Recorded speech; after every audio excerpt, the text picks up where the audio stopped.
miles de usuarios de Internet. Hoy comenzamos nuestras jornadas con la charla sobre el Estatuto del Trabajo Autónomo, la Ley 20/2007 de 11 de julio, que la va a impartir nuestro colaborador del despacho y compañero y además amigo, Raúl Martínez Turrero. Raúl, cuando quieras. Bueno, Ramón, muchas gracias lo primero por la invitación para dar unas notas sobre el Estatuto de los Trabajadores, del trabajador autónomo en realidad, porque como veremos aquí falta todavía mucho en función del desarrollo reglamentario y de los criterios que vayan sentando los tribunales principalmente. Porque tenemos que partir de que se trata de la primera vez que hay una ley marco o un estatuto que intenta compilar el conjunto de leyes, de disposiciones y unificar el régimen jurídico del trabajo autónomo. Parece que incluso es única en la Unión Europea. Pues es la primera en la Unión Europea, de hecho. Por tanto, partiendo precisamente, la ley arranca de la importancia del trabajo autónomo en el conjunto de la Unión Europea, y más en un país donde tenemos, según los últimos datos estadísticos, más de 3,5 millones de trabajadores autónomos. Por tanto, la ley parte de configurar el estatuto, en primer lugar, como instrumento de política de empleo, entendiendo que no solamente hay que procurar el derecho al trabajo a los trabajadores por cuenta ajena, sino que también los trabajadores por cuenta propia o ese ámbito del productivo supone un espectro importante para configurar políticas activas de empleo. Y, en segundo lugar, como instrumento de flexibilidad, instrumento de flexibilización más que de flexibilidad de las relaciones laborales, siguiendo la tendencia que se está dando en el conjunto del ordenamiento jurídico social principalmente. Yo parto de decir que soy muy crítico con el estatuto, tanto desde un punto de vista de técnica legislativa como desde el punto de vista del contenido. Creo que va a generar problemas y una serie de retos a la profesión importantes, al menos hasta que se nos vayan sentando varios criterios judiciales que están pendientes. El trabajo autónomo, desde el punto de vista jurídico, parte en su configuración de la antítesis con el trabajo por cuenta ajena. No teníamos una definición unitaria dentro del ordenamiento jurídico de lo que sea trabajo autónomo y, por lo tanto, de lo que sea un trabajador autónomo. Viene regulándose desde una doble perspectiva, con una dicotomía. Por una parte, tenemos que los esfuerzos legislativos se han centrado siempre en el trabajo por cuenta ajena y en los conflictos que plantea, tanto desde la perspectiva individual del trabajador como colectivos, y también la cobertura y las prestaciones sociales de la clase trabajadora, fruto del surgimiento histórico del derecho laboral. Y, por otra parte, en el ámbito exclusivamente autónomo, también tenemos una doble dicotomía. Por una parte, leyes y normas específicas que regulan prestaciones de servicios concretos, hasta el estatuto, por ejemplo, el contrato de agencia y la situación en que se encuentran en la que se encuentran los agentes mercantiles, el contrato de seguro y el papel que juegan ahí los agentes de seguro, o, en otra perspectiva, desde la regulación parcial de algunos aspectos de los trabajadores autónomos, como puede ser la cobertura de la seguridad social a través del RETA, o como puede ser, por ejemplo, la prevención de riesgos laborales específica en el ámbito de los autónomos. Pero hasta el momento teníamos una dispersión normativa absoluta en la materia. Fruto de intentar abordar esta dispersión normativa y también de directivas comunitarias desde el 2005 hasta el 2008, comienza a arrancar ya en octubre de 2004 una comisión de expertos nombrada por el Ministerio de Trabajo, que eleva un informe justo un año después, en octubre de 2005, que incluye en ese informe, que es este que tenemos aquí, una propuesta ya de texto articulado. En noviembre de 2006, y previo informe del Consejo Económico y Social, se comienza la tramitación parlamentaria, y raro en esta legislatura, pero que se consigue la unidad de todos los grupos parlamentarios en la votación del estatuto, que entra en vigor después de su publicación en el BOE, con un periodo de vacatio legis de 3 meses, el 12 de octubre de este año. Entrando ya al objeto de la regulación del Estatuto del Trabajo Autónomo, tenemos que partir de que, como decíamos al principio, no existía un concepto legal del trabajo autónomo. Por tanto, el objeto del Estatuto es precisamente la definición y la delimitación de ese contenido de la relación de los autónomos y de ese concepto legal. En concreto, dedica el título 1 a la determinación del objeto del trabajo autónomo y a definir el ámbito subjetivo. En el artículo 1 y en el artículo 2 se determinan supuestos expresamente incluidos y expresamente excluidos del concepto de trabajo autónomo en general, porque como veremos hay una parte entera que desde mi punto de vista es lo más sustancial, lo más novedoso del estatuto, que es la definición de una nueva figura, que es el estatuto, el trabajador autónomo dependiente económicamente. En el artículo 1 se determinan las notas, los rasgos esenciales del concepto legal de trabajador autónomo, estableciendo que se trata de trabajo autónomo el trabajo que prestan las personas físicas, en primer lugar, que realizan de forma habitual, personal y directa, por cuenta propia y fuera del ámbito de dirección y organización de otra persona, una actividad económica o profesional a título lucrativo, den o no trabajo a trabajadores por cuenta ajena. Con una siguiente definición también para los familiares que de forma habitual prestan un trabajo que no sea caracterizado como trabajo por cuenta ajena para el trabajador que cumpla los requisitos de este artículo 1.1. Por tanto, tenemos 5 elementos que a la hora de definir lo que sea un trabajador autónomo tendremos que tener en cuenta a la hora de definir legalmente y de determinar que estamos en presencia de esta figura jurídica, de esta categoría de trabajador. En primer lugar, la habitualidad, el trabajo personal y directo, el trabajo por cuenta propia, definido en contradicción, o sea, trabajo por cuenta propia versus las notas de ajeneidad y de dependencia que vienen caracterizando lo que es una relación laboral del artículo 1 del Estatuto de los Trabajadores y que delimita la jurisprudencia durante todos estos años anteriores. Y finalmente la nota del carácter lucrativo de ese trabajo que se presta para un tercero. Junto a la definición del artículo, junto a la definición general del artículo 1.1, tenemos que el artículo 1.2 determina algunos tipos de trabajadores expresamente incluidos dentro de la categoría de trabajo autónomo. En primer lugar, los socios industriales de las sociedades regulares colectivas o de las sociedades comanditarias.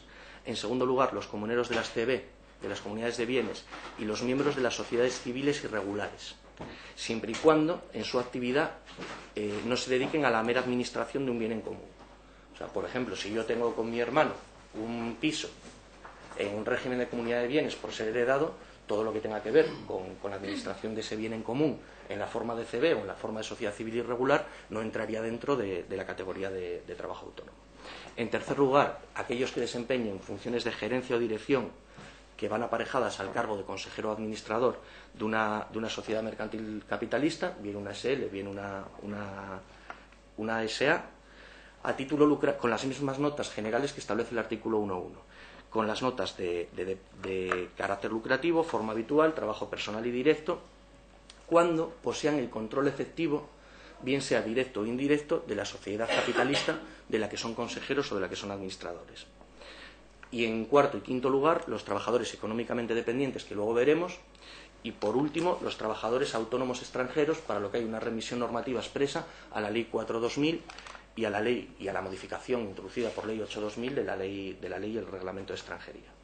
A su vez, el artículo 2 recoge los supuestos expresamente excluidos, dejando fuera las relaciones de trabajo por cuenta ajena definidas en el artículo 1.1 del Estatuto de los Trabajadores, aquellos consejeros o administradores que se dediquen exclusivamente a desempeñar ese puesto sin carácter lucrativo, pertenecen simplemente al órgano como consejeros al órgano de administración de las empresas que tengan forma jurídica societaria, y en último lugar dejan fuera también las relaciones laborales de carácter especial que recoge el artículo 2 del Estatuto de los Trabajadores, el servicio del hogar, etcétera, etcétera, ¿no? Los deportistas.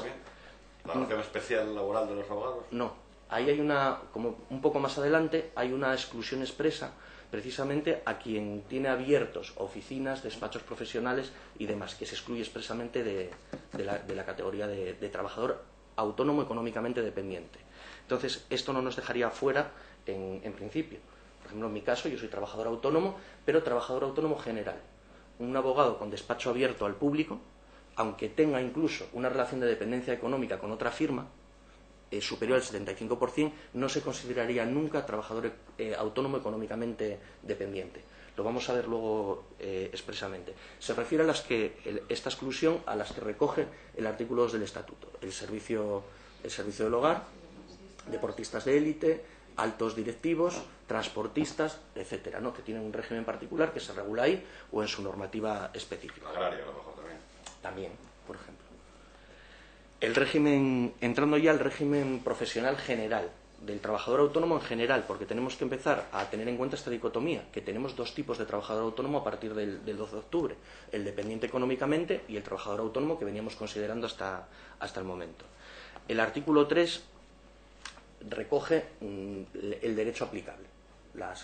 Qué normas, qué leyes y qué jerarquía va a regir la relación del trabajador autónomo y su régimen profesional.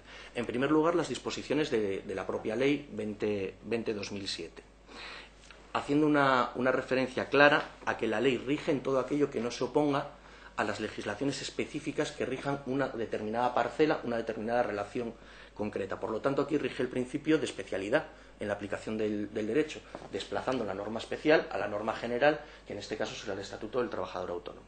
En segundo lugar, la normativa común, bien de tipo civil, mercantil o administrativo, en función de la actividad y de la prestación que desarrolle el trabajador autónomo.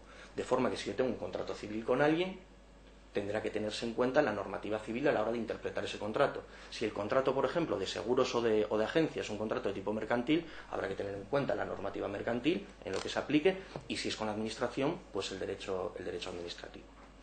En tercer lugar, los pactos que se incluyan en el contrato entre el trabajador autónomo y su cliente, y los acuerdos de interés profesional que veremos más adelante.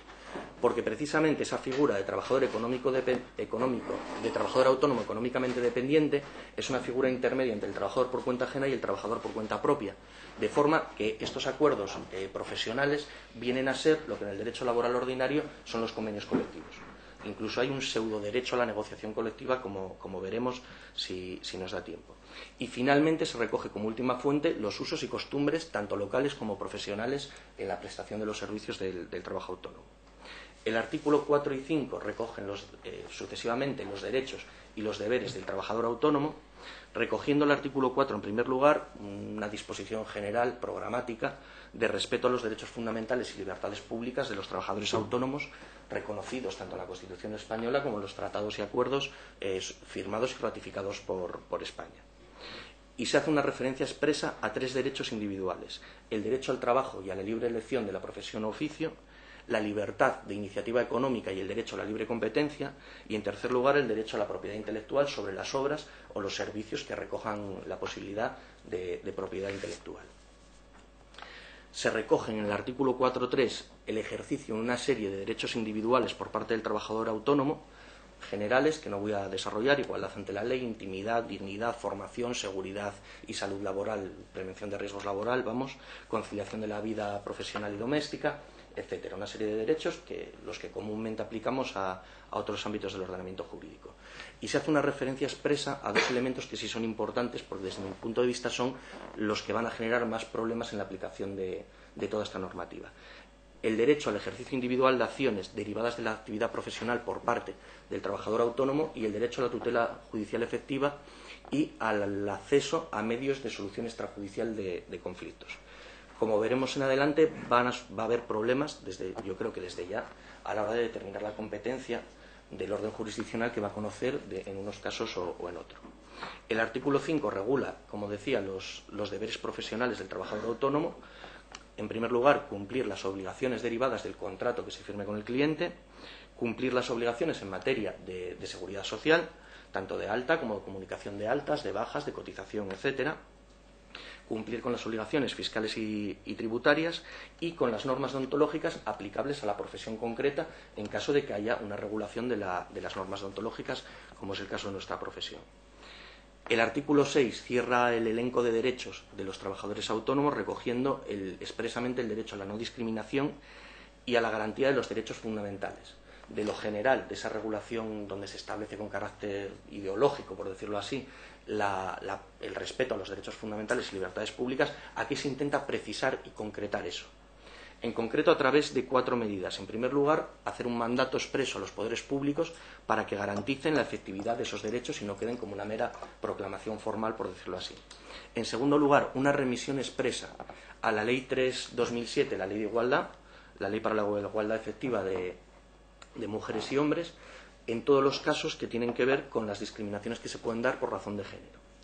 En tercer lugar, el establecer, como siempre en los derechos fundamentales, un proceso sumario y preferente al que pueda acceder cualquier trabajador autónomo, los sindicatos que representen a los trabajadores económicamente dependientes o las asociaciones profesionales de los trabajadores autónomos que existen o que se puedan constituir.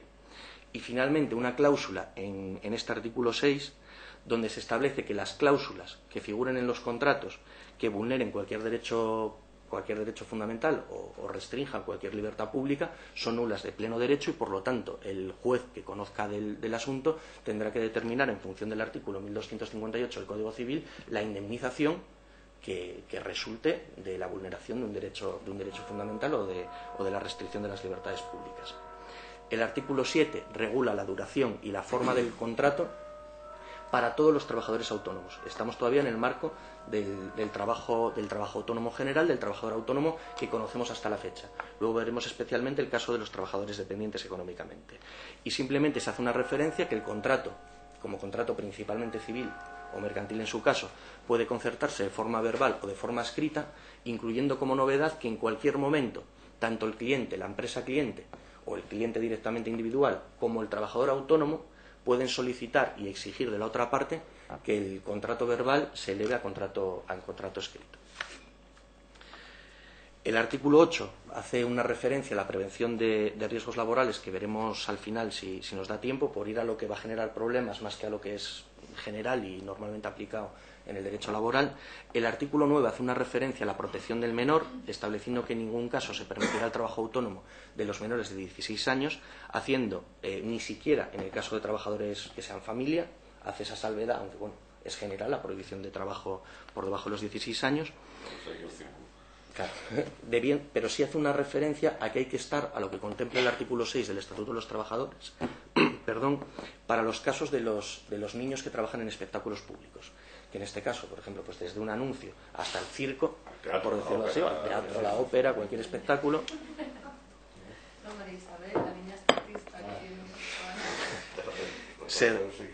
En estos casos se requiere por el Estatuto de los Trabajadores, en primer lugar, una autorización de la autoridad laboral, siempre y cuando se respeten tanto los derechos de formación, tanto profesional como humana del menor.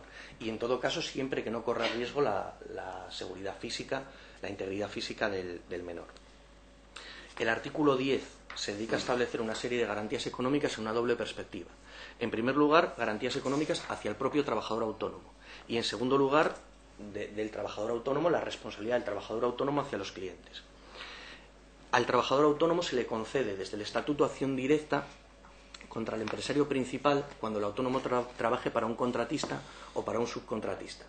En esos casos, el trabajador autónomo podrá requerir la deuda directamente al empresario principal hasta el límite de la deuda que tenga con él el contratista o el subcontratista, exceptuando las obras, reparaciones y servicios que se presten en el seno del hogar familiar, entendiendo que en esos casos es una familia, se salva la familia, por decirlo así. Entendemos que no es un empresario quien contrata un servicio que puede ser contratado o subcontratado, sino que es un núcleo familiar y, por lo tanto, en ese caso no respondería solidariamente con el contratista de la deuda que se tenga con el trabajador autónomo que finalmente presta el servicio. Es decir, que si quien encarga el trabajo es una familia, un contratista, y este contrata a un trabajador autónomo... No responde. ¿No responde? En principio, tal cual está redactado, parece que no. Pero porque no, excluye... No deja de ser la empresa contratante, o la empresa no, o una persona física, pero da igual. O sea, si no es familia, si responde, o sea, si es un paisano solo... No, en el seno del hogar familiar... ¿Del autónomo? No. Una familia que haga una obra, claro, por ejemplo. Ahora en la casa, ¿no? El contratista subcontrata como autónomo al fontanero, por ejemplo. Sí. Y resulta que el fontanero pues, no cobra del contratista. Según lo que está diciendo Raúl, no podría reclamar a la familia. Ahora yo pregunto, si en vez de ser una familia, el que contrata es un paisano... Vamos a ver, yo creo que... Tío solo, que no tiene familia.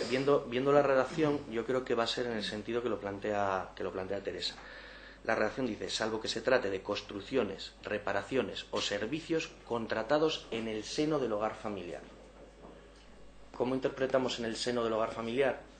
Pues seguramente lo que se excluya sean las contrataciones entre familiares. ¿Son las contrataciones entre familiares o son las que se den en el seno? O sea, para una reparación en el seno de uno... absurdo, ¿no? Claro. Sí, Porque sí. ya acabo está contratando una obra y Claro. o sea, ya por el Código Civil es responsable. Sí, sí, sí, no tiene... 1597. O sea, Sí, sí. No, o sea, no, el fontanero podría reclamar el 1597 directamente a la familia. O sea, con lo cual, claro, entonces no puede derogar eso. claro, no lo puede derogar a través de una ley ordinaria, además. Claro. O sea, entonces, en este caso habría que entender que es los casos de familiares. Porque dice, O sea, contratados en ese sentido que decía Teresa. Junto a esto, la responsabilidad del trabajador autónomo, que respondemos en general, respondemos los que estamos en autónomos, con todos los bienes presentes y futuros, y teniendo en cuenta la inembargabilidad que recogen los artículos 605 a 607 de la Ley de Enjuiciamiento Civil. Y como novedad se incluye que para las deudas de carácter tributario o de cotización a la Seguridad Social, en caso de que se realicen esas deudas mediante el embargo de la vivienda habitual del autónomo, se establecen dos limitaciones. En primer lugar, solamente puede, que yo creo que esta ya estaba recogida en otras partes del ordenamiento jurídico, pero lo recoge expresamente, no se puede embargar la vivienda familiar en aquellos casos en que resulten conocidos otros bienes de realización inmediata y suficientes para cubrir la deuda, por ejemplo, una cuenta bancaria, que es general. Y en segundo lugar, y esto sí es novedoso, a que entre la notificación de la primera diligencia de embargo y la realización de la subasta, el concurso, cualquier otro medio administrativo de realización, debe de mediar un plazo superior a un año. O sea, se supone que es con la intención de darle al trabajador autónomo que ve embargada, de levantar la deuda por otro medio o de procurarse una salida a esa situación. Teniendo en cuenta que ese plazo de un año no se interrumpe ni por ampliación del embargo originario, ni en los casos de prórroga en las anotaciones registrales. Vamos, que al final los bancos no nos van a querer ver ni en pintura. A Efectivamente. los autónomos. A nosotros, vamos, les puedo estar chulando un año entero. Y pagar al final y se acabó. O Efectivamente. sea, si sí, no, pero no te interesa porque vas a pagar unos intereses de mora tan brutales, Antonio, del orden del 30%, y seguramente el que hará más negocio serás tú. Estará encantado. yo creo que todavía les voy a dejar que me demanden para ver si se equivocan y todavía se lo ganan. Yo creo que van a hacer un buen negocio con eso. Sí, sí. Eso sí que es cierto. Bueno, entrando en la figura de lo que es el trabajador autónomo económicamente dependiente, que realmente es donde está el nudo gordiano de esta ley y del conjunto del estatuto. Aquí aparece regulada la figura en el artículo 11 a 18 de la ley. La denominación de trabajador autónomo económicamente dependiente no es originaria del estatuto. Ya había sido utilizada en la Ley de Medidas Administrativas Fiscales y del Orden Social, la Ley 53/2002, y en concreto se había comenzado a emplear en ámbitos extralegales, en el foro, por ejemplo, tras la reforma del Estatuto de los Trabajadores del año 94, y en concreto con la nueva regulación que se da al transportista en el artículo 1.3g del Estatuto de los Trabajadores, excluyendo un modelo determinado de transportistas de la regulación general del Estatuto de los Trabajadores, pero viendo que realmente quien tiene un camión y trabaja siempre para una empresa, para un cargador, esa persona realmente tampoco era un empresario porque tenía una relación de dependencia con el cargador. Con esa figura comienza a hablarse, y principalmente en la jurisprudencia, del trabajador autónomo económicamente dependiente como figura intermedia para deslindar el campo entre el trabajador clásico por cuenta ajena y el trabajador por cuenta propia. Serán trabajadores autónomos económicamente dependientes aquellos que realicen las mismas notas generales que el trabajador autónomo, que habíamos visto en el artículo 1, realiza una actividad económica o profesional a título lucrativo de forma habitual, realiza un trabajo personal directo y predominantemente, y esta es la novedad, para una persona física o jurídica, siempre y cuando perciba más del 75 o más del 75% de sus ingresos del mismo cliente. En ese caso, y es la única nota que delimita, es que tú percibas el 75% o más de un mismo cliente. En ese caso serás trabajador autónomo dependiente, y siempre que no tengas trabajadores tú contratados por cuenta ajena. En ese caso serás o no trabajador económicamente dependiente o trabajador autónomo normal en función de ese volumen de ingresos. Y aquí es... ¿Y si tienes a otro autónomo al lado, en vez de por cuenta ajena? ¿Cómo? No, en ese caso también está excluido. Es lo que planteaba antes Ramón. Si no está subordinado, ¿no? No, esté subordinado o no. Hay una exclusión expresa para quienes trabajen con otro profesional con cualquier tipo de relación, de sociedad, con una sociedad irregular. Por ejemplo, yo soy socio de Antonio bajo una SC o bajo una CB y aunque dependa al 75% de un tercero, mi relación profesional con Antonio para prestar una profesión me excluye directamente. Es una exclusión expresa del concepto de trabajador autónomo económicamente dependiente. Igual que el tener abiertas las oficinas comerciales, industriales, un despacho profesional, también excluye de manera directa, independientemente de dónde tú obtengas tus ingresos y de que sean un 75% o menos de un 75% de un mismo cliente. Pero el 100% se permite, ¿eh? El 100% se permite, sí. ¿Y eso no es un fraude desde el punto de vista de... ¿Cómo el 100% se permite? Sí. Claro, ese es el debate que va a haber. Ese es el debate que va a haber, Es precisamente. decir, un fraude de ley, de alguna manera. O sea, al fin y al cabo, un autónomo dependiente al 100% de una empresa determinada no deja de ser trabajador por cuenta ajena. Claro, pero la cuestión es que eso venía siendo un fraude de ley hasta el momento. Ese Ahora era no, uno... ahora está controlado. Ahora no. Ese es el asunto. O sea, es una de las partes en que yo soy crítico con la ley, precisamente. Donde vamos a ver todo esto es en la competencia. Porque en la competencia, unos casos, el caso de los trabajadores estos dependientes, irán al orden social y en el resto irán al orden que corresponda, bien al civil, bien al mercantil, bien al contencioso administrativo. Y ahí es donde se va a montar la marimorena. Porque la ley, desde mi punto de vista, tiene una serie de defectos El técnicos. autónomo dependiente va a ir a la social, ¿eh? Esa es la parte, la de la competencia, que vamos a pasar ahora a verlo, es precisamente donde está el problema. Porque la ley técnicamente yo creo que es muy deficiente y que deja muchas zonas en blanco y muchas lagunas a la hora de determinar la competencia. Incluso hay un defecto de técnica legislativa a la hora de modificar la ley orgánica del Poder Judicial que veremos ahora. Este trabajador, para ser trabajador autónomo económicamente dependiente, junto a estas notas generales y la del 75%, tiene que cumplir una serie de requisitos que es más o menos lo que estábamos hablando. En primer lugar, no debe tener trabajadores contratados por cuenta ajena, no puede realizar su trabajo de manera indiferenciada con los trabajadores por cuenta ajena del empresario cliente. Por ejemplo, la construcción. Yo soy constructor, tengo 15 trabajadores por cuenta ajena y un autónomo solamente que trabaja en las mismas condiciones que los trabajadores por cuenta ajena, ahí se opera el fraude de ley del que hablaba Ramón. Independientemente del volumen de ingresos. Si tengo los 15 de la misma manera. Si tienes los 15 de la misma manera, habrá que ir uno por uno. Y esa es la cuestión de ¿Cuántos, fondo. ¿Cuántos iguales? Como decías tú antes. Tendrán que cumplir con estas notas. A título lucrativo, trabajo personal directo y autónomo, no tener trabajadores ellos por cuenta ajena, no ejecutar de manera indiferenciada. Si no hay trabajadores por cuenta ajena, no tenemos polo de comparación. Con lo cual, habrá que estar a las notas que vimos antes. Si realmente hay dependencia y ajeneidad en la prestación del servicio, como veníamos haciendo, como se venía haciendo por la aplicación de presunción de laboralidad de la relación que recoge el artículo 8 del Estatuto de los Trabajadores, siempre y cuando hay una relación, salvo se presume por el artículo 8.1 que hay 8.3, perdón, del Estatuto, que hay una relación laboral, y habrá que ver si se dan las notas de independencia a la prestación o no se dan esas notas, si hay ajeneidad o no hay ajeneidad. Y realmente lo que define una figura a otra, si asumes el riesgo que implica la prestación o no asumes el riesgo, porque tu tipo de remuneración habrá que ir viendo todas las notas como veíamos ahora.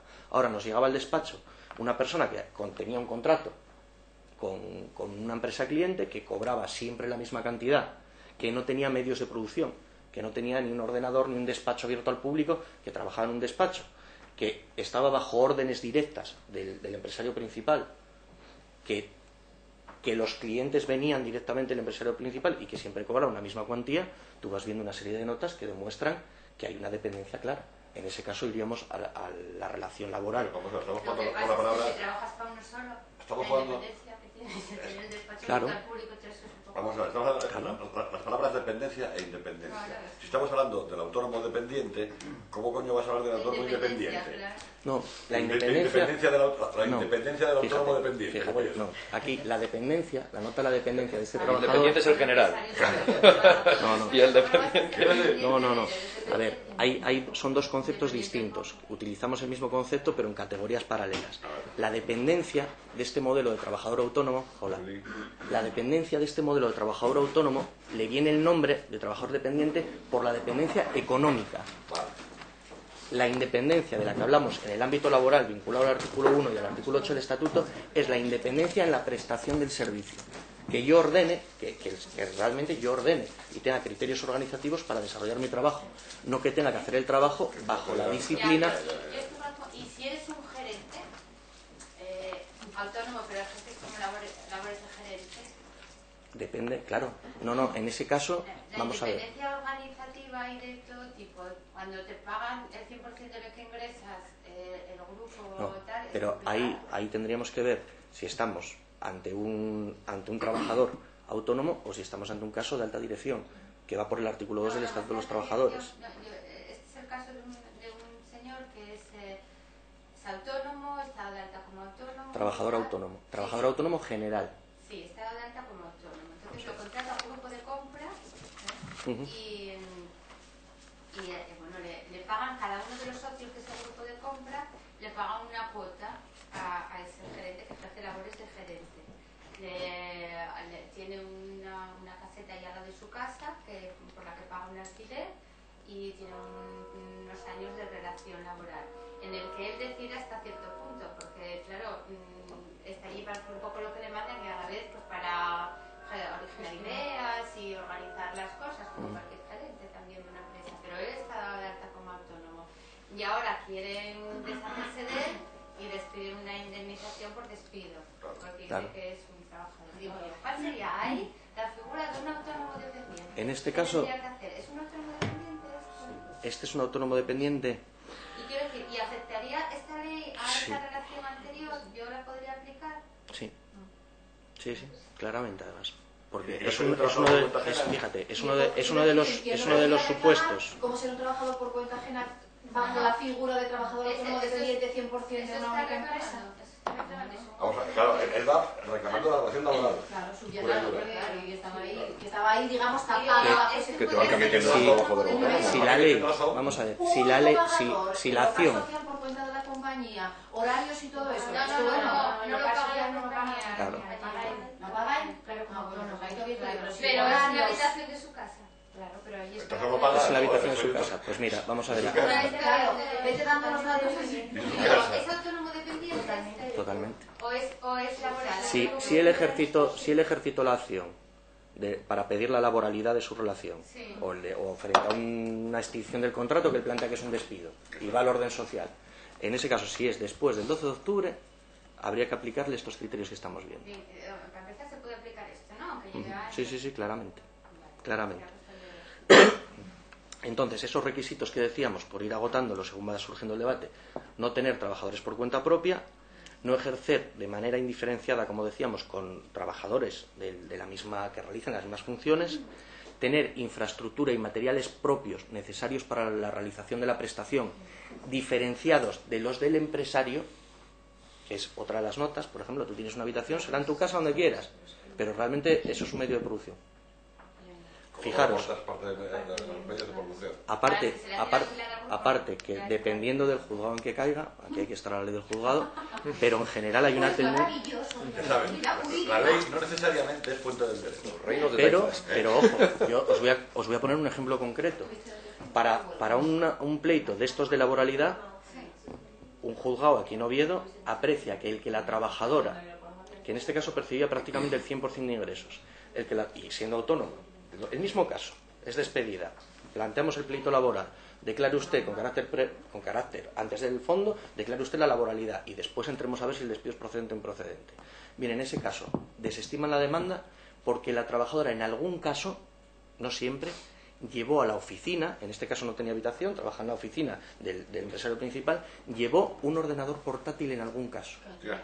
Y eso demostraba que llevaban el ordenador portátil terceros clientes que no pasaban directamente por el empresario principal.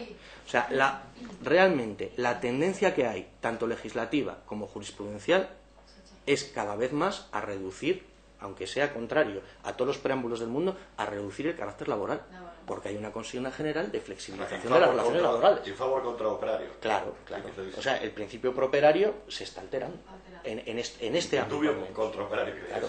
Así, la cuantía de lo que cobra, aunque sea siempre lo mismo y tal, el que sea mucho dinero para el mercado laboral, puede pensarse que sea un autónomo más con trabajo por cuenta ajena. No es ningún indicio de nada, ¿eh? De No, nada. ahí sería al revés. Por ejemplo, si él cobrase el pago mensual o como esté pactado, correspondiéndose con con la tabla salarial de una de las categorías que figuran en el convenio concreto, en ese caso operaría a favor del trabajador. Si cobra por encima, va a favor de la empresa. Es eso, bueno, es que El dato yo creo que va a favor de la empresa. A los ceros para decir, Bueno, Y finalmente, la parte de los criterios organizativos, como nota, de los criterios organizativos propios. ¿Con qué nos encontrábamos en esto? Vamos a ver, por ejemplo, una cesión ilegal de trabajadores entre una empresa y otra.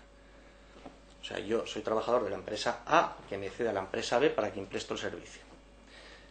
Realmente, si yo trabajo con criterios organizativos de la empresa A, que es la mía, la que me tiene a mí contratado, realmente la empresa normalmente es la otra, la contratada, el trabajador allí, en la empresa tercera aquí normalmente es prestamista simplemente. En este caso, ¿cómo se definen los criterios organizativos? Que yo realice mi trabajo como autónomo con mis propios criterios organizativos, porque en paralelo al concepto de criterio organizativo está la posibilidad de que el empresario principal me dé instrucciones técnicas. Entonces, ¿qué es un criterio organizativo propio y qué es una instrucción técnica? Cuando vamos a jugar nos encontramos con lo siguiente. Lo que para mí es una instrucción técnica, para el otro es un criterio organizativo y a la contraria. Y por lo general la tendencia es a considerar que siempre que no hay, o sea, que hay independencia organizativa. Entonces, bueno, esto vamos a verlo también, porque hay que delimitar estas dos categorías, lo que es criterio organizativo y lo que es una directriz técnica que el empresario principal tendría derecho a dar. Con lo cual vamos viendo cómo hay un montón de campos que van quedando absolutamente indeterminados y que la jurisprudencia anterior no nos sirve, porque no está orientada a diferenciar específicamente el trabajador autónomo económicamente dependiente, porque no existía, sino a decir si era por cuenta propia o era por cuenta ajena la relación que ahí se establecía. Y el artículo 11.3 excluye expresamente lo que decíamos y lo redacta de esta forma: los titulares de establecimientos o locales comerciales e industriales y de oficinas y despachos abiertos al público. Esos, independientemente de que perciban el 100% de una empresa principal, están excluidos de este carácter de trabajador autónomo dependiente. Y los profesionales que ejerzan su profesión conjuntamente con otros en régimen societario o bajo cualquier forma jurídica admitida en derecho. Con lo cual, en general, los abogados, si tú tienes abierto despacho, estás excluido de este tipo de relación. Aparte de que tenemos nuestra propia ley, que además ya se estudió aquí, que rige el criterio que vimos antes de determinación de la norma aplicable. La ley especial desplaza a la general, con lo cual nos vamos a nuestra ley y desplazamos el estatuto del trabajador autónomo. El artículo 12 determina el contrato, y aquí viene uno de los problemas principales, el contrato entre el trabajador y su cliente, entre el trabajador económicamente dependiente. En este caso, el contrato siempre debe de celebrarse por escrito y debe ser inscrito en un registro público, pero que no tiene carácter público frente a terceros. Y además se determina que la forma del contrato y el contenido del contrato y cómo sea esa inscripción se determinará reglamentariamente. Con lo cual, pregunta que os hago, en este caso os la hago yo a vosotros: ¿cómo hacemos si la ley entró en vigor el 12 de octubre y ahí me llega al despacho un cliente diciéndome: oiga, por favor, hágame un contrato de trabajador económicamente dependiente con esta empresa X? Cuando realmente la propia ley dice que el contenido y la forma del contrato se desplaza al reglamento, pero no hace ninguna previsión más. Con lo cual, pues otro problema... Habrá que ponerlo en el encabezamiento. Económicamente dependiente. Se hace sin perjuicio de lo que sin perjuicio será la forma. Respecto al registro, sucede lo mismo. Hay una obligación legal que está en vigor, que es inscribirlo, pero no igual, existe el registro. Pero no existe el registro. Claro, otra cuestión: ¿cómo se va a registrar eso? Yo supongo que la tendencia va a ser en estos casos lo mismo que en el INE y en las oficinas públicas de empleo. O sea, acabaremos con un modelo de contrato autónomo, con un formulario, efectivamente, y que tendrás una parte donde pongas cláusulas de la relación particular. Supongo que la evolución será eso. Y luego la cuestión es: ¿qué sucede? O sea, es el trabajador autónomo quien tiene la obligación de hacer constar en el contrato la condición de dependiente económicamente. Y la cuestión es porque es el único que en principio puede determinar que sus ingresos son más de un 75% de esa misma relación. Claro, el empresario aquí en principio, el cliente, no sabe cuántos ingresos percibo yo de él o de otros. Entonces es el trabajador quien tiene que hacerlo constar en principio. Y la cuestión es: ¿qué sucede? Ahí el filtro lo hará la tesorería. Ese es otro problema que se nos plantea acto seguido. La cuestión es: ¿qué sucede cuando la condición de trabajador autónomo económicamente dependiente sobreviene? Yo tengo un contrato mercantil con la empresa X o civil para prestar un servicio, una obra, y de repente altera mi situación económica como trabajador autónomo y paso a ser económicamente dependiente. Bien, en estos casos, y a mí es una de las cosas que me parece contradictoria, lo que regula la ley es que el contrato debe respetarse íntegramente, el contrato anterior, hasta su finalización, salvo que el trabajador autónomo económicamente dependiente y el cliente lleguen a un acuerdo para adecuar el contrato a las condiciones de económicamente dependiente. Yo entiendo que aquí, por una parte, opera, o sea, esto lo fundamenta la seguridad jurídica en la contratación, debe ser lo que inspira esta coletilla que meten aquí, de forma que yo como empresario que contrato, o persona que contrato con un autónomo un servicio, contrato en las condiciones de usted no ser económicamente dependiente. Y entonces esa relación jurídica se prolonga, independientemente de que el trabajador autónomo adquiera ese carácter posteriormente. Pero la contradicción que hay que plantear acto seguido es que el trabajador autónomo económicamente dependiente tiene una serie de derechos reconocidos por ley que no se reconocen al trabajador autónomo general y que están dispuestos en una ley. Volvemos al principio, con lo cual, indubio contra operario. Indubio contra operario nuevamente. Por otra parte, el contrato... Es un partido socialista, ¿no? Sí, con el apoyo de todos los grupos, de Izquierda Unida, de Esquerra Republicana, del PP, de todos. ¿Es un partido socialista? Sí, señor. Y más y de Esquerra Republicana, del BNG, efectivamente. Y del PCP. No. Bueno, vamos a ver. Seguimos. El artículo... No. Hace años. ¿Ah, no? ¿Escuchasteis? Lo dejó. A la izquierda. Está mucho más a la izquierda ya. Soy del Partido Comunista. Pero es cubano, El artículo 14, por ir avanzando hasta el follón, que si no se nos pasa aquí el tiempo rápidamente, para ver por lo menos lo más problemático, regula el tiempo de trabajo. Y ahora aquí sí que va lo de indubio contra operario. Vamos a ver, el tiempo de trabajo. Mientras que el Estatuto de los Trabajadores establece la jornada máxima en cómputo anual, 8 horas diarias, 40 semanales, pero calculadas en cómputo anual, el Estatuto del Trabajador Autónomo no fija ni la jornada máxima, ni las horas ordinarias, ni lo que es jornada especial, ni a qué precio se paga eso. Todos los convenios colectivos recogen un precio superior para las horas extraordinarias. Aquí no se hace ninguna referencia. Lo único que se plantea en el artículo 14 es lo siguiente: el derecho de los trabajadores autónomos económicamente dependientes a una interrupción anual de la prestación del servicio durante 18 días hábiles. Nada más. Salvo que este mínimo se mejore en el contrato o se mejore en el acuerdo de interés profesional, esa modalidad de pseudoconvenio colectivo que en teoría se deben de firmar. Claro, con lo cual nos encontramos que frente a 30 días que recoge el artículo 38 del Estatuto de los Trabajadores, un trabajador autónomo económicamente dependiente se va a encontrar con que como mucho puede interrumpir la prestación 18 días hábiles al año. Y además no tiene el carácter, estos 18 días, de vacaciones. Es simplemente derecho de interrupción de la prestación. No lo cobra. Con lo cual, aquí, aunque conozca el orden social, en principio, según se configura esta categoría jurídica, no sería de aplicación toda la doctrina jurisprudencial respecto a las vacaciones, porque no se configura como vacaciones este derecho de interrupción. Se plantea después que mediante el contrato o el acuerdo de interés profesional... De irse de vacaciones ese va de interrupción No, del ese, contrato... o sea, ese nos encontramos. Yo pongo el mismo ejemplo. Una obra. Voy de interrupción de mi contrato. Estoy en plena interrupción. En la playa estoy de interrupción. Una obra de la construcción donde hay 50 trabajadores, cada uno por la mayoría peones, para pagar la menor categoría, claro, la mayoría peones, y luego los técnicos, que son los que van a ser contratados como autónomos. Bueno, pues esos no tienen, o los que juegan un papel técnicamente superior al de llevar la carretilla con los ladrillos, esos no tendrán derecho a vacaciones, tendrán derecho a interrumpir la prestación 18 días hábiles. O sea, ni siquiera se mete el tema de festivos y demás. Eso se deja al contrato individual o al acuerdo colectivo de interés profesional, que debe de fijar, que pueden fijar el descanso semanal y los festivos, la jornada máxima de trabajo, se entiende que diario, y la distribución semanal del trabajo en caso de que la jornada compute por año o mes. O sea, usted tiene que trabajar tantos años y esos años se prestan de esta manera con tantas horas a la semana o tantas horas al día.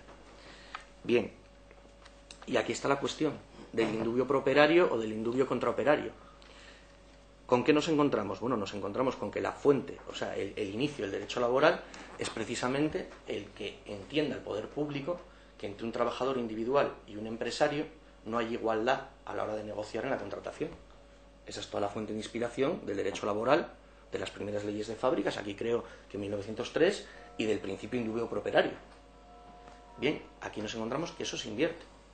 Porque realmente, y es la pregunta, realmente ese trabajador que percibe más del 75, incluso como dice Ramón, el 100% de sus ingresos de un mismo cliente, tiene igualdad a la hora de negociar los festivos, la jornada de trabajo. No hay igualdad. Y en cuanto al interés profesional, o sea, siempre va a haber una dependencia. Y incluso al interés, los acuerdos de interés profesional, yo entiendo que no se van a dar, o que se van a dar a muy largo plazo. En primer lugar, porque no hay precedentes en ningún país del entorno. Y en segundo lugar, por lo siguiente, porque este trabajador está en medio, este modelo de trabajador económicamente dependiente. Él puede afiliarse a un sindicato. Por ejemplo, la UPTA, la Unión Profesional de Trabajadores Autónomos, que creo que es de UGT, bien, ahí UGT afilia a este tipo de trabajadores. Las asociaciones de trabajadores autónomos, que es el segundo instrumento de presión colectiva que tienen, normalmente son trabajadores de carácter empresarial. Entonces, los sindicatos, por un lado, no tienen fuerza en este tipo de sectores para impulsar la negociación colectiva. ¿Dónde funciona? Que además está en crisis como tal negociación colectiva. ¿Dónde funciona hoy la negociación colectiva? En ámbitos de gran concentración de la producción. Aceralia, UNOSA y funcionarios. O sea, sectores ordenados tradicionales. Ahora, ¿qué trabajador de un bar negocia nada? ¿Cómo entra el sindicato ahí? O de una mercería. Aquí nos vamos a encontrar en ese mismo caso. Y van a ser incapaces de llegar a un acuerdo interprofesional, desde mi punto de vista. Entre otras cosas, porque eso se determinará reglamentariamente cuando una asociación de trabajadores autónomos tenga el carácter de más representativa, igual que lo tienen comisiones UGT, para negociar los acuerdos profesionales. Entonces, yo creo que no va a haber, o que va a ser muy difícil, llegar a un acuerdo interprofesional que mejore estos 18 días, o que pueda establecer para diferentes ámbitos de prestación del servicio unos mínimos en cuanto a descansos, jornada máxima, lo que sea jornada especial. Yo creo que va a ser realmente difícil y que se está empujando a este sector de los trabajadores autónomos realmente a una dependencia absoluta con el empresario cliente principal. Finalmente, lo que es el superar la jornada pactada o el trabajo total pactado se vuelve a delegar en lo que diga el contrato o en lo que diga el acuerdo profesional, y en su caso se establece una limitación por la que el trabajador no podrá trabajar más de un 30% de lo que aparezca recogido en el contrato. O sea, estamos admitiendo hasta un 30% de lo que en el ámbito laboral stricto sensu son horas extraordinarias, con las prohibiciones y las limitaciones que en los convenios colectivos hay. O sea, realmente, desde mi punto de vista, estamos echando a este tipo de trabajador a los pies de los caballos, vamos, pensando en el que trabaja en una obra. Y finalmente se establece, como en este artículo 14, y esta es otra de las cuestiones blandas de la ley, que el horario debe procurar adaptarse a los efectos de poder conciliar la vida personal, familiar y profesional, que es este lenguaje blando que emplea todo cuerpo normativo cuando esta es la parte ideológica de la ley. Yo quiero que esto figure porque queda muy bonito, pero esto no tiene ninguna fuerza imperativa. Procurará, tenderá a... Entonces, lo de la conciliación de la vida familiar y doméstica aquí queda en una mera declaración de intenciones del legislador. Por su parte, la trabajadora que tenga problemas que sea víctima de violencia de género, tiene derecho también a adaptar el horario con el objeto de hacer efectiva la orden de protección y el derecho a la asistencia social integral que en este momento presta el Estado. Pero tampoco se determina cómo, la forma, la no forma y demás. El artículo 16 plantea la posibilidad de interrupción justificada de la actividad profesional. Cuando yo estoy en el trabajo y tengo que interrumpirlo, bueno, pues se establecen claramente las causas. El acuerdo entre las partes, la necesidad de atender responsabilidades familiares urgentes, sobrevenidas o imprevisibles, el riesgo para la vida o la salud del trabajador en la prestación del servicio, la incapacidad temporal, la maternidad o la paternidad, las situaciones de violencia de género, como veíamos en el sentido que señalábamos antes, siempre y cuando tú tengas que interrumpir para atender a las exigencias de la orden de protección o de las medidas sociales que la acompañen. Y finalmente la fuerza mayor. Bien, en estos supuestos, si el cliente... Perdona, aquí te habla un poco de lo que decías antes, de la conciliación familiar, ¿no? Te preguntabas cómo, de que te dice cómo, ¿no? En el D, incapacidad temporal, maternidad o paternidad, ¿no? O sea, que es causa justificada de interrupción de la actividad por parte del trabajador. Claro, es decir, esto de interrupción, en el caso anterior es el derecho a ajustar el horario. Vale. O sea, tú tienes derecho a ajustar el horario y derecho a interrumpir, aquí se entiende que la jornada ordinaria. O sea, cuando tú estás trabajando, te llaman que no sé qué familiar tuvo un infarto. No, pero eso sería la primera, la B. Sí. Estamos en la D. Habla incapacidad temporal, maternidad o paternidad. Sí. Habla en general, con lo cual concilias tu trabajo con la actividad familiar en base a esto. No, pero ahí... Yo interrumpo esto porque tengo que ir a dar de mamar. Claro, pero yo ahí entiendo que estamos hablando de los casos, por hacer el paralelismo con el ordenamiento laboral, de los casos en que en lo laboral sería permiso por maternidad o paternidad. Ya no hablas de permiso, hablamos de interrupción. Claro. Y la interrupción en un día, en estos casos, yo entiendo que sería, bueno, pues tengo que ir a recoger al crío a no sé dónde y no puedo. Claro, sería algo así, porque realmente es interrupción justificada. Bueno, en estos casos, si el cliente da por extinguido el contrato ante una interrupción de este tipo, de las que aparece en el artículo 16, habría derecho a la indemnización. Y ahora viene ya lo que a mí me parece increíble, que es, no obstante, en los supuestos de IT, de incapacidad temporal, de maternidad, paternidad y de fuerza mayor, si la interrupción ocasiona un perjuicio importante al cliente, paraliza o perturba el normal desarrollo de la actividad, puede entenderse que existe causa justificada para la extinción del contrato, debiendo mediar para aviso estipulado en el contrato o atendiendo a los usos y costumbres profesionales. Con lo cual, a la vez que reconozco un derecho, doy una salida por el otro lado para que esa causa sea justificada. Y entonces aquí habrá que estar a determinar lo que sea un perjuicio importante. Y lo que sea fuerza mayor, claro.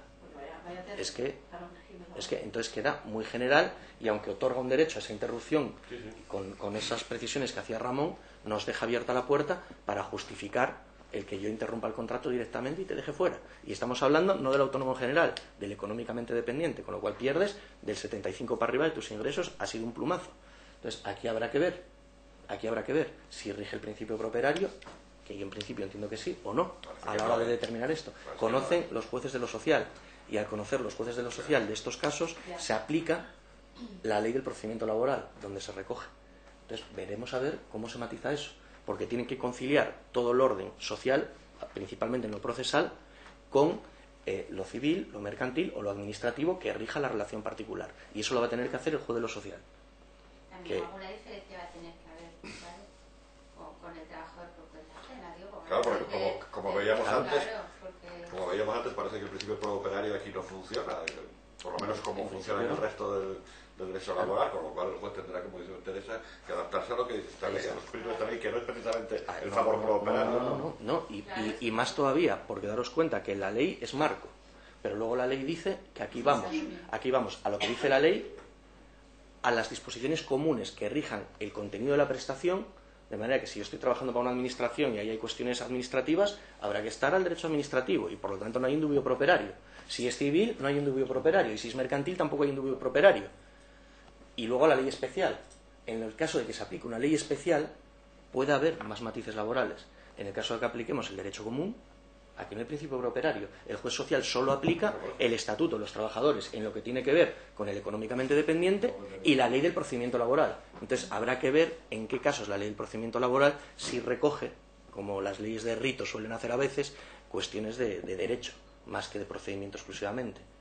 Entonces habrá que estar caso por caso a ver el contenido de la relación específica. Y finalmente el artículo 15, para entrar ya al tomate de la jurisdicción, recoge la extinción contractual, prácticamente por las mismas causas. O sea, tenemos mutuo acuerdo de las partes como causa de extinción, causas válidamente consignadas en el contrato, salvo que supongan un abuso de derecho, lo cual es una perogrullada desde la técnica legislativa, porque si es un pleno abuso de derecho no puede estar válidamente consignado en el contrato, o sea, esto es reiterativo, pero bueno, queda claro lo que quieren decir. Muerte, jubilación o invalidez incompatible con la actividad profesional según la regulación de la Seguridad Social, el desistimiento del propio trabajador autónomo económicamente dependiente debiendo mediar preaviso, la voluntad del trabajador autónomo económicamente dependiente siempre y cuando haya un incumplimiento por parte del cliente de carácter grave, en este caso de carácter grave, aquí sí se pone de carácter grave expresamente, la voluntad del cliente por causa justificada debiendo mediar el preaviso y por decisión de la trabajadora víctima de violencia de género, en el caso de que no sea compatible el desarrollo del trabajo con, que en este sentido sí está formulado positivamente, es incompatible mi seguridad o la orden de protección o no sé qué con desarrollar el trabajo, y soy yo quien opto a si extingo la relación o no. En este caso yo sí creo que está otorgando derechos por contra de cómo lo hace en otros lados. ¿La voluntad del cliente? No, por decisión de la trabajadora, No, la anterior. La voluntad del cliente por causa justificada. por causa justificada, debiendo mediar el preaviso. Grave. Por causa justificada, justificada. Lo grave es en caso de voluntad del trabajador cuando hay un incumplimiento contractual grave por el cliente. En el caso de que sea el cliente quien rescinde, es solo por causa justificada. No pone si es causa grave o menos grave. Tiene que ser causa justificada.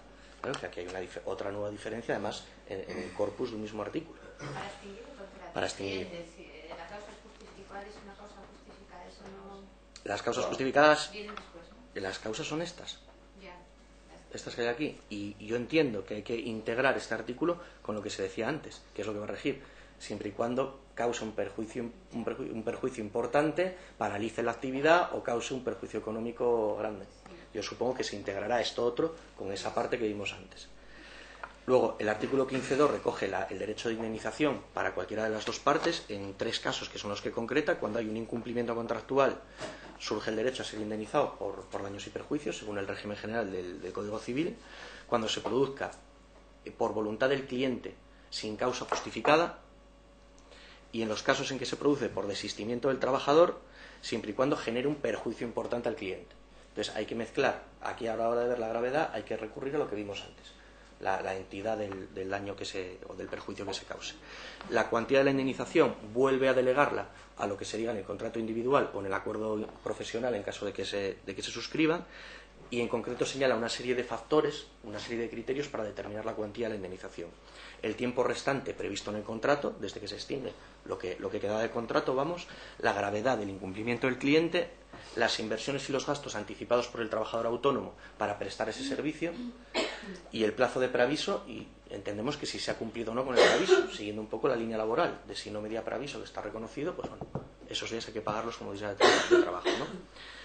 Y finalmente ya la parte más de debate, que es la cuestión de la competencia y la resolución extrajudicial de conflictos.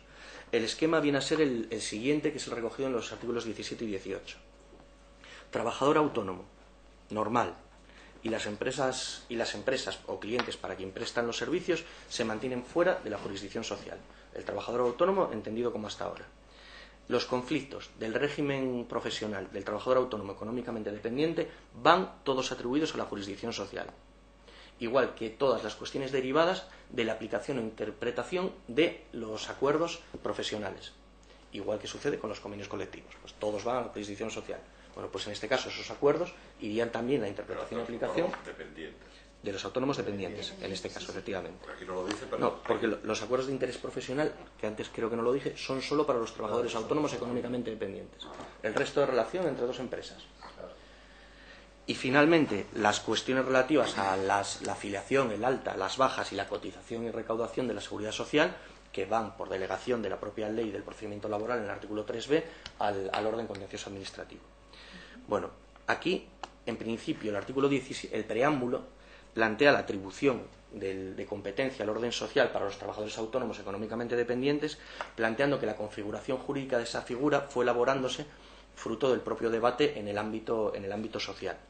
Pero plantea ya un primer problema de técnica legislativa, que yo creo que va a generar bronca, que es el siguiente.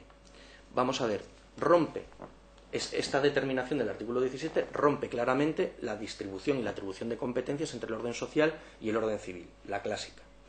Bien, sin embargo, en este caso se alteran las previsiones de la ley orgánica del Poder Judicial a través de una ley que no es orgánica, porque es una ley ordinaria, es la ley 20/2007. Y ya el propio Tribunal Constitucional tiene determinado por sentencia que una ley orgánica no puede alterarlas, una ley que no sea orgánica no puede alterar las previsiones del artículo 9 de la Ley Orgánica del Poder Judicial respecto a la distribución y atribución de competencias. Pero es que es más, en relación al propio estatuto, el propio Consejo General del Poder Judicial, el 22 de noviembre del 2006, ya elevó un informe planteando que eso no podía ser así en caso de que saltasen las competencias, y eso ha quedado de esa forma, y todos los grupos parlamentarios han tragado por un error, lo cual es un defecto claro de técnica legislativa, y además con una sentencia dedicada a esto, la 224/93 del Tribunal Constitucional, donde tumba expresamente este tipo de prácticas. Es una ley que se aprueba en contra del criterio del Consejo General del Poder Judicial y de la jurisprudencia sentada por el Tribunal Constitucional, con todo lo que ello implica y con lo que pueda suceder en un futuro cuando alguien plantee una cuestión de competencia. Con lo cual, que se entiende que si se lleva a un trabajador dependiente una relación al orden social, puede ser que Yo, cliente, puedo hacer podemos no plantear es competente, porque esa ley, vayamos a los esta tribunales ley civiles o no es mercantiles de acuerdo válida, con... es nula. Claro. No deroga la ley de los reglos. Eso sí, se lo entiendo, ahí pero quiero decir, ¿qué hago yo? Si Eso, encuentro de una repente cuestión de competencia. una cuestión de competencia. Una cuestión de competencia. Y deja abierta claramente la puerta. Aquí lo que hay es que, en caso de que te interese por lo que estás defendiendo, hay que cogerse el informe, buscarse el informe del Consejo General del Poder Judicial, la sentencia esta del Tribunal Constitucional que os acabo de decir, y plantear, nada más empezar el procedimiento laboral, plantearlo por Pero es que escrito entonces primero. va a llegar un momento que no se va a resolver nada, porque va a ser una claro, es que va a ser una técnica de defensa directamente.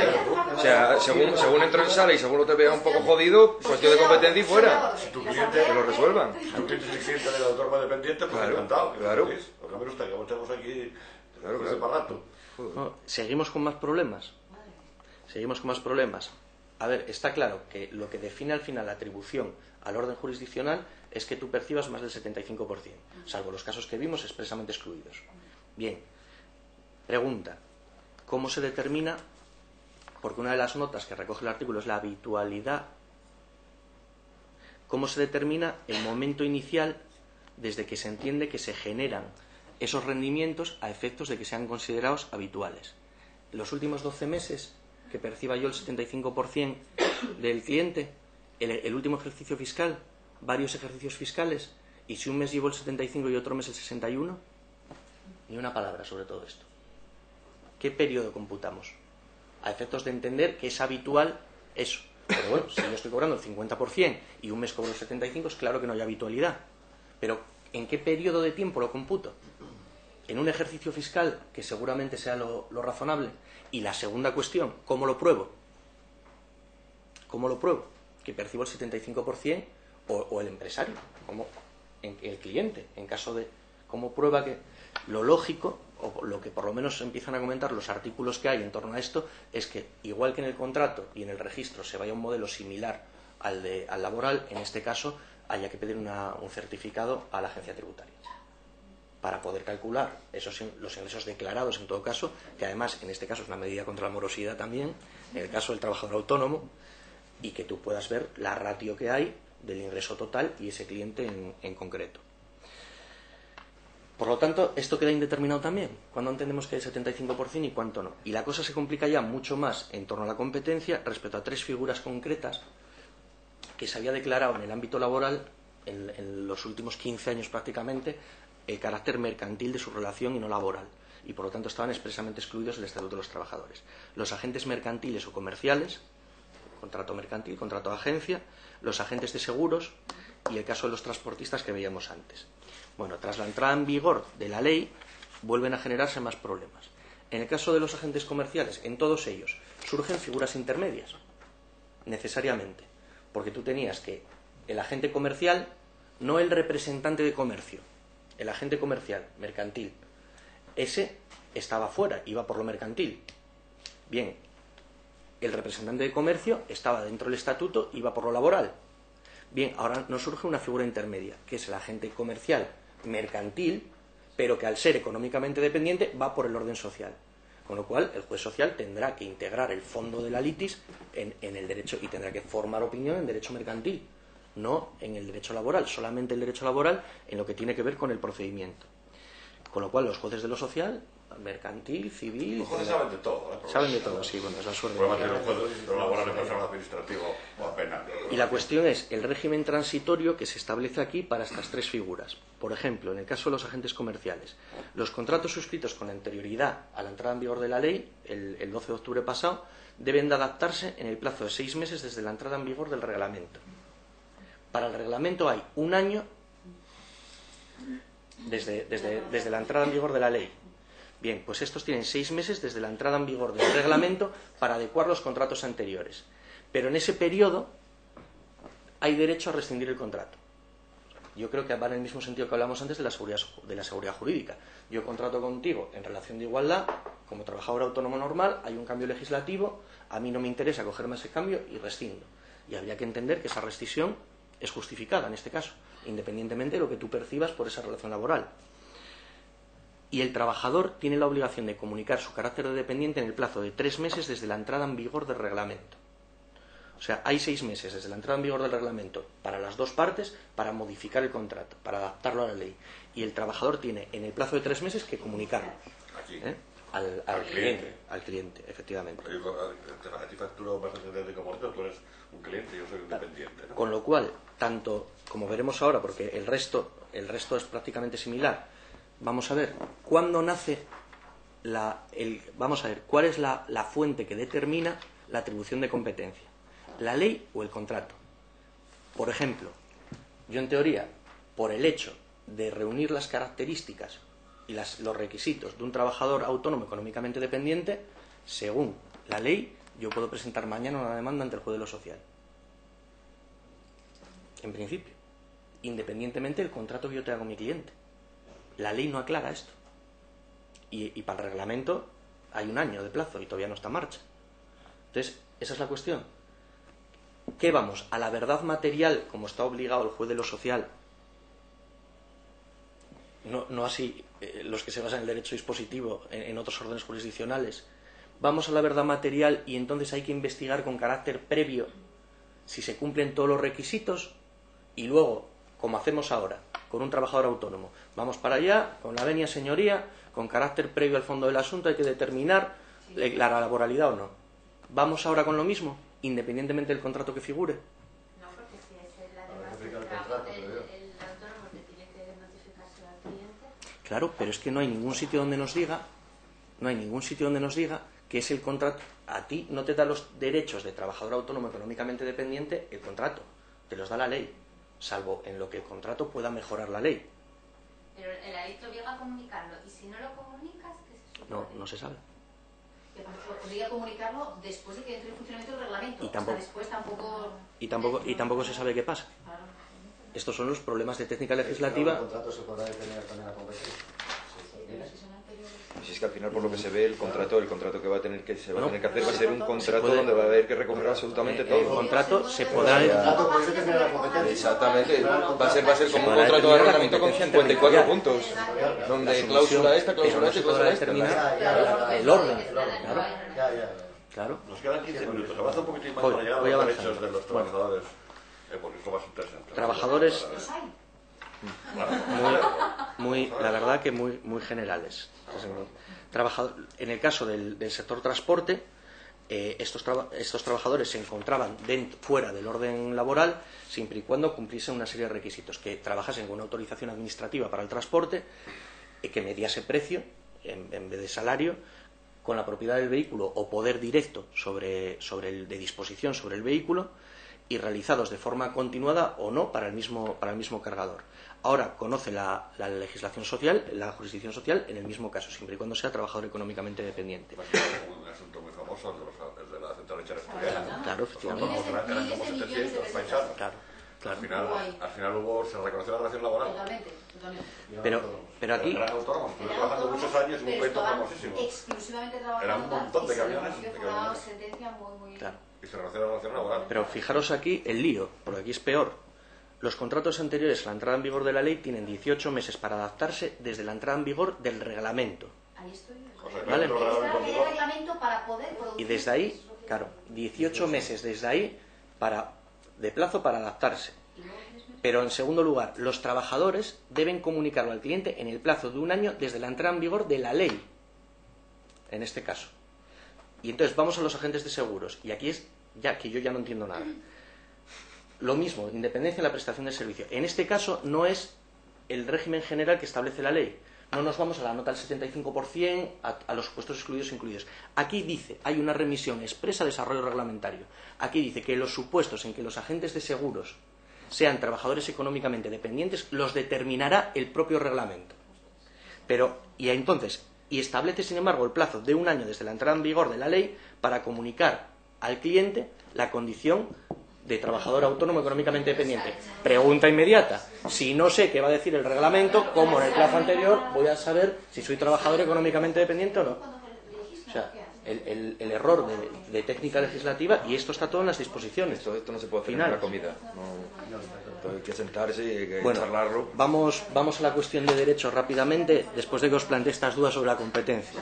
A ver, en el ámbito de la mediación y de la conciliación, bueno, previamente, la resolución extrajudicial, en los casos que entendamos que hay que ir a la jurisdicción social, lógicamente, siempre papeleta de conciliación ante la UMAC, o en su caso, la administrativa, en caso de que estemos contra la administración.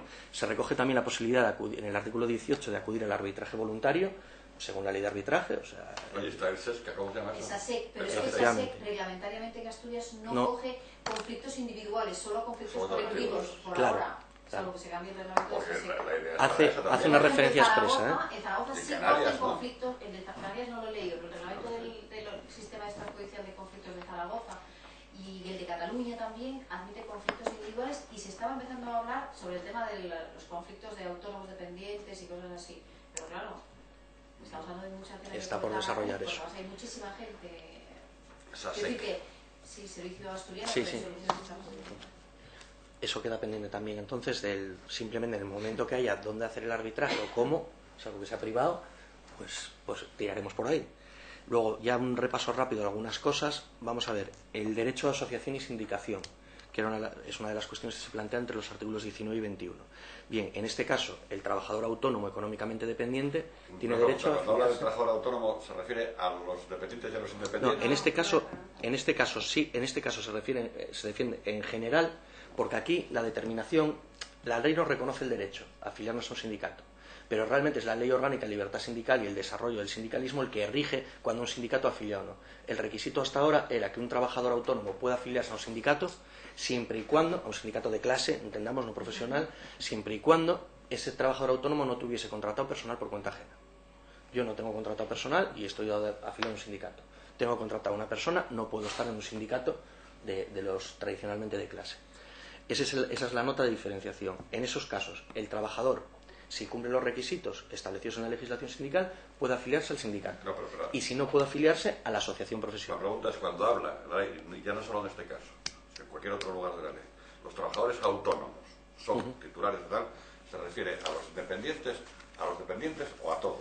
En general a todos, salvo y cuando... En general a todos, salvo en los artículos que se dedican específicamente a regular la relación del trabajador autónomo económicamente dependiente. Entonces, en este caso, entendemos que es a todos.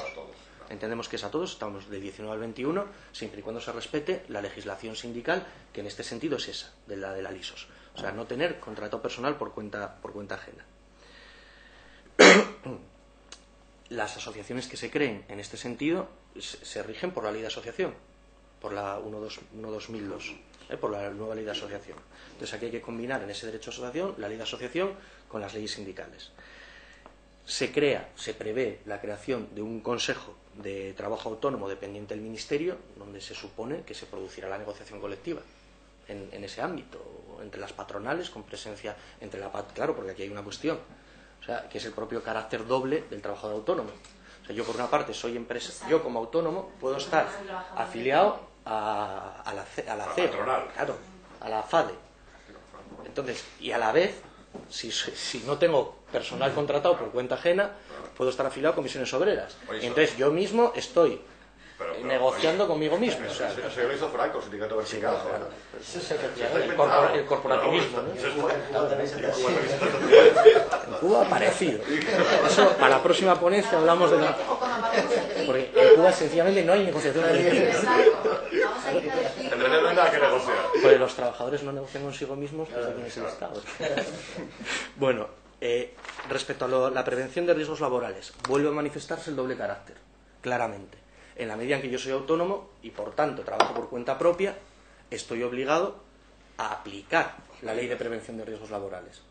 Y en la medida en que sea trabajador autónomo económicamente dependiente, soy sujeto de derechos en la medida en que presto mis servicios para un empresario que tiene que aplicar la ley de prevención de riesgos laborales, siempre y cuando trabaje para una empresa, claro. Si es una persona individual, en ese caso sí quedan claros los deberes de coordinación entre el trabajador autónomo y el prevencionista que es de turno de la empresa que sea, y el deber de información también. Pero si está claro, vamos, aquí hay una ampliación de derechos, hay una extensión clara, al menos para el trabajador autónomo económicamente dependiente. Y aquí se recoge en el artículo 8.7 de la ley, precisamente por copia del derecho laboral, el derecho a interrumpir la actividad que veíamos antes, cuando peligre la vida o cuando peligre la salud laboral. Bien, en ese caso se copia claramente el ius resistiae, el derecho de resistencia que asistía a los trabajadores por cuenta ajena. Pero es un derecho que también está siendo relativizado por la aplicación, por la propia jurisprudencia. Vamos a ver, en estos casos lo que se venía aplicando era que la decisión del trabajador en defensa de su propia salud, de su integridad física o de su vida, fuese razonable, entendiendo por tal el razonamiento que hiciese cualquier persona normal en esas condiciones. Bien, esto está siendo relativizado en los últimos años. Recordemos una sentencia de aquí de Asturias, el coto minero en la Arcea o uno de estos, donde los trabajadores se niegan a entrar al pozo ante la amenaza de un escape de Grisú, se niegan a entrar, eso motiva un despido disciplinario y gana la empresa. Y en Barcelona lo mismo. Entonces tenemos ya varios pronunciamientos de los tribunales superiores de justicia relativizando ese ius resistiae que hasta el momento era claro que existía el trabajador. Además se invertían todas las cargas probatorias. Ahora vamos a ver, aquí hay un peligro de escapar de Grisú o este andamio puede caer, yo no subo. Yo no subo. Pero claro, yo no subo, pero si a la vez me pueden despedir de forma disciplinaria, o en este caso, en el que afecta al trabajador autónomo económicamente dependiente, extinguir el contrato cuando cobro entre un 75 y un 100%, veremos cómo se articula esto caso por caso. Pero en Estados Unidos de Grisú, ¿qué era? Porque no se demostró que había peligro de Grisú ese, ¿no? Claro. Se supone, o sea, Sí, en teoría, claro. En teoría sí. No, la empresa te viene y te Hombre, dice, curiosa. tengo hechos mis protocolos de seguridad, mis no sé qué, mis no sé cuánto, bla, bla, bla, no opta. Lo que nos Claro. demuestra es que efectivamente había peligro, Sí, el derecho es Claro, a romper el lo pozo, grave es que en ese pozo en concreto, a las 2 semanas estalló el pozo.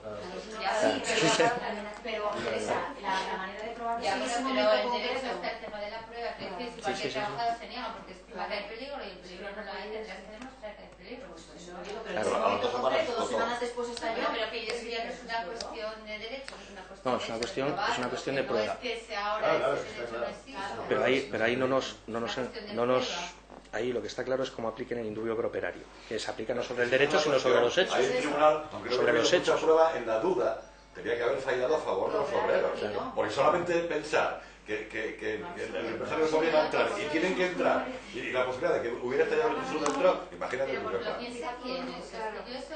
Tenía que haberlo pensado el tribunal. Tiene que pensar el tribunal que porque un obrero piense que hay peligro de Mujer, que Claramente. No, que en la duda no puede extinguir el contrato. Si una partida En la duda tiene que fallar a favor del trabajador necesariamente. Pero había esa duda, es lo que es una Bueno. cuestión que debe entrar. Bueno, la cuestión es De que hay hecho, varias a las 2 semanas sentencias. explotó. Bueno, Y la sentencia, desde luego, fue después de la explosión. que es una Con cuestión lo de cual, hecho y la de prueba... prueba y de Pero control. la prueba era evidente. Pero incluso de derechos. Si a las 2 semanas explotó, Sí. y la sentencia, desde luego, fue muy posterior a la explosión, más prueba que esa que quiere. Pero incluso, vamos a ver. Más prueba que es la realidad misma. Vamos a ver, yo entiendo. Más prueba que es la realidad total. Esto pasó así, y la Eso prueba es notorio. Oiga, si explotó. Sí, pero lo probó. Si explotó, es que... Yo- Explotó, no es que lo probó. Si explotó, es que había Grisú dentro, coño. Yo en Si todo, hubiera explotado antes, la prueba habría a ver, yo en todo caso creo que aquí hay también una cuestión de fondo, de derecho. O sea, de derecho, que es que el derecho a la vida, a la integridad física y a la salud es un derecho constitucional que debe de primar. Por eso Claro. es como por ejemplo el tema de ya, eso. Dicen que soy el único abogado que usa la Constitución. Desde el 37. Hasta en penal me gusta la Constitución. Bueno, Pero es de cagada. tiro.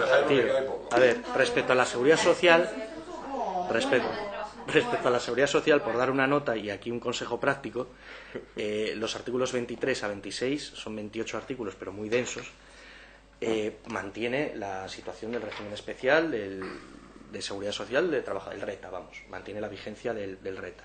Y aquí hay una cuestión que es la cuestión de la cobertura de las contingencias profesionales, que aquí podemos optar. Los que somos autónomos podemos optar por cubrir las contingencias provisionales, ya anteriores a esta ley. aquí un consejo práctico. O sea, echando los cálculos, que este libro maravilloso echa ahí en un asunto, resulta lo siguiente, que no sale rentable de ninguna forma que un autónomo, salvo que prevea que en un año, como puede ser mi caso, va a tener muchas bajas de IT por enfermedad profesional o accidente de trabajo, Pues estamos hablando de... Accidente que te voy a provocar Porque yo. no estamos hablando de contingencias comunes, estamos hablando de contingencias profesionales en este caso. O sea, accidente laboral y enfermedad profesional. El estrés es una enfermedad profesional laboral. Bueno, vamos a ver, en este caso, salvo que tú preveas que vas a tener muchos accidentes en el año, de ninguna forma sale rentable el suscribir las contingencias comunes.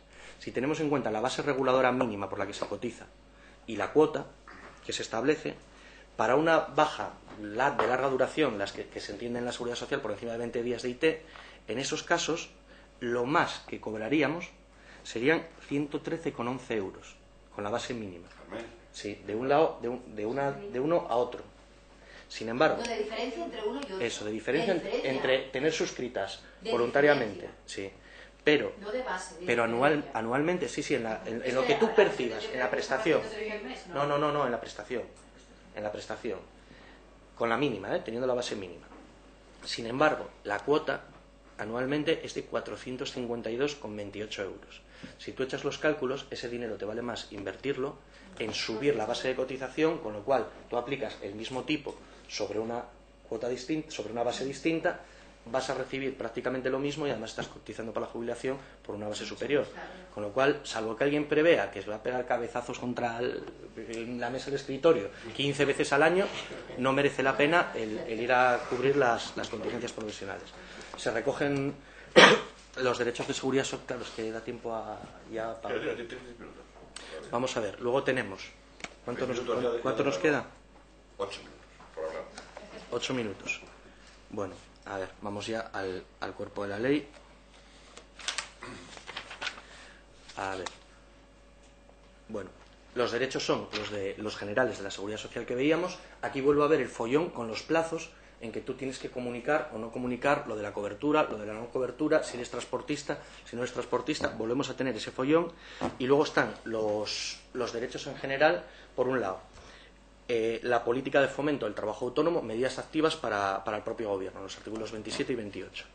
En este caso, principalmente vía subvenciones. O sea, la ley debe ir acompañada de un proceso de subvenciones que fomenten el trabajo por cuenta propia, en teoría. El derecho a la formación profesional y al asesoramiento técnico, que también se recoge directamente, pero con el problema, en este caso operarán las subvenciones como vienen haciendo hasta ahora, principalmente los gobiernos autonómicos, que es, por ejemplo, subvenciones a los trabajadores por cuenta propia para renovar los ordenadores de un despacho, en un sentido técnico. Y la formación tiene también un doble carácter. En ese sentido, es formación profesional y formación técnica para acceder a la formación. El apoyo financiero a iniciativas autonómicas, que aquí hay otra cuestión, que es, aquí se pronuncia en general este apoyo financiero. La cuestión aquí es si esto es competencia estatal o competencia de las comunidades autónomas.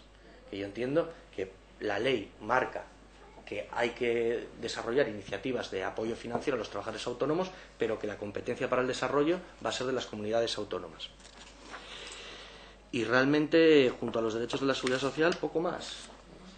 No sé qué, ¿viste alguna cosa más por ahí? No, me parece lo más interesante. O sea, por contra de lo que anunció tu compañero Antonio Pineda al principio, de que iba a ser un tostón, en realidad fue de lo más divertido y muy participativo, con lo cual demuestra el éxito. Eso es un mérito de ponente, coño. No va a ser tan lo articuló bien el chaval, vamos. Qué felicidades, Raúl. Avisáis, por favor, para Dani, para que nos... No, sé que me sobra tiempo. Y entonces, el próximo día va a ser el día 18 de enero, sobre un tema también interesantísimo, la compilación del derecho constitucional asturiano. Ahí, Y partida aquí. por Ignacio Arias, que fue el que lo hizo, el coordinador, amigo mío y compañero, y nos va a instruir. Grandes discusiones. Genera. Discusiones sobre el hórreo. El hórreo, la santojana. Santojana, Luego, Esa es la clásica, ¿no?